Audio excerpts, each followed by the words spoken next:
I'm having pizza on Medifast. Stick around if you want to learn how. Welcome to my kitchen, you guys. It's time for cauliflower pizza. Probably one of the most requested videos I've ever had is to make an adaptation from Sandy's Kitchen's recipe for cauliflower pizza crust. This vegetable is so versatile. Cauliflower can be a pseudo mashed potatoes. It can be pizza crust. It can do rice. It can transform itself into just about anything. If you're not familiar with how to make it or how to cook it, or if it's intimidating to you, just buy a few heads and play with it. You can do so much with it. So stick around. It's time for pizza! Now the recipe that I'm using today is adapted from Sandy's Kitchen, and believe me, open up the bottom description bar. All the information you ever need for my videos is there, and you'll be able to see links to the original recipe, and you'll be able to see the products that I used and more. So open up the description bar, okay? And you'll get all the details you need. Now I'm told you can use a regular hand grater too to process your cauliflower, but I'm really prone to cuts. My hands are already a mess because of my eczema, and this thing will tear me up. So good for you if this is your preferred method and you can do this right, but I think a food processor is way better and faster. As you can see, processing cauliflower is a messy job. It's really crumbly. So I like to cut it into these pieces where I can more easily feed it into my food processor. As you can see, there's cauliflower shrapnel everywhere, but this mountain of cauliflower in this container was one head. So I have enough to make lots of pizzas. In this gigantic bowl is just 1 cup of the shredded cauliflower, and to that I'm going to a half a cup of reduced fat 2% Mexican cheese mix, and that's really just to bind the cauliflower. And then to further bind it, we're going to add 1/4 cup of egg beaters and mix thoroughly. So I'm just going to combine this real quick and we'll take it to the next step. I decided to go with a square pan. This is 8 by 8.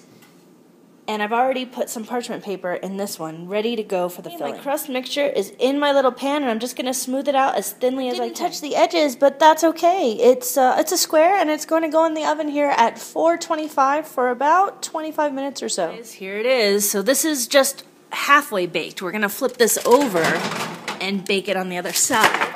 Ouch. Okay, flipped it over with my spatula. Look how nice and brown it is on the bottom. That will be the bed for the sauce and the cheese and stuff. We're going to pop it in for another couple of minutes.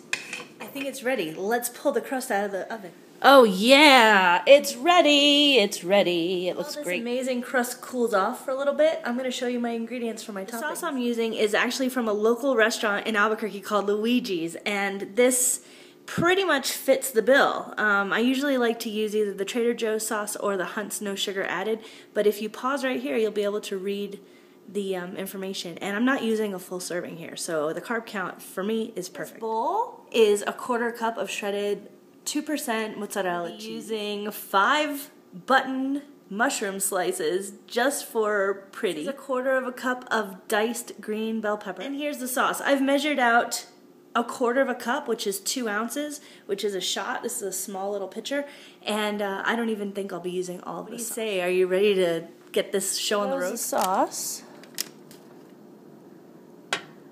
And look, I still have a bunch left in here, so I didn't even use it all, but I'll just spread this out. I like to get it almost to the edges.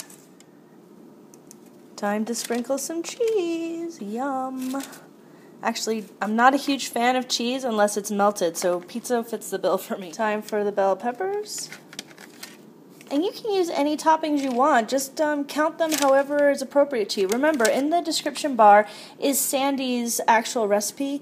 Sandy's Kitchen Adventures is amazing, and she puts all of her recipes through Medifast Nutrition Support. So, you know, you don't have to make my flavor of pizza. Make your own, but, you know, count it for whatever you need to count for your day, okay? Now for the mushrooms. Actually, this pizza is so small, I think I'll just put 1 in each corner. Oh, maybe we have room for the little one in the middle. Okay, is that gorgeous or what? Let's put it back in the oven. It's time for the finished product. It smells amazing in this kitchen. Oh my gosh, let's take a look. Hello, hello, Mr. Pizza Goodness. Hello, hello. How do you look? Gorgeous. Okay, here is your pizza pornography, guys. Does this look amazing? Look at that ooey gooey cheese. Here it comes. Here it comes. Headed right to you. Yum. Okay, guys, do you see this awesome cheese? Now, this is straight out of the oven, super hot, but is this not the coolest pizza porn you've ever seen from Medifast? I'm eating it.